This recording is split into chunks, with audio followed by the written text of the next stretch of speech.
আসসালামু আলাইকুম দর্শক, আশা করি আপনারা সবাই ভালো আছেন। দুবাই ভিসার আপডেট নিয়ে আজকে কথা বলবো।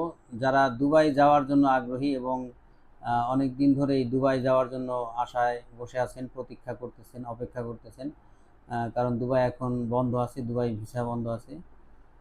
তো আসলে দুবাই ভিসা ওপেন হয়ে গেছে, সুখবর।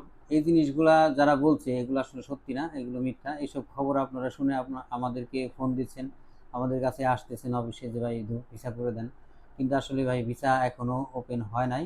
তবে এখানে একটা আশার আলো আছে, সেটা হচ্ছে যে গত 24 তারিখে যে ঘটনাটা আর কি ফলো করে ইউটিউবাররা ভিডিও বানাতেছে, দুবাই ভিসা তো চালু হয়ে গেছে।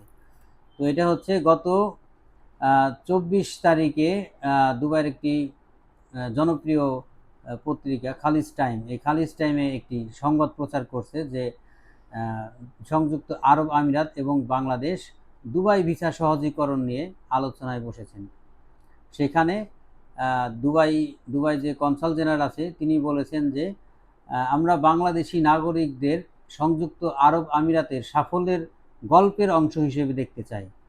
তো এই বিষয়টার বোঝা যাইতেছে যে দ্রুতই, অতি দ্রুতই দুবাই ভিসা হয়তো চালু হয়ে যাবে, কিন্তু এখনো তো হয় নাই। এখনো হয় নাই, হওয়ার পরে আমরা বলবো যে চালু হয়েছে, কিন্তু আপনারা যে মিথ্যা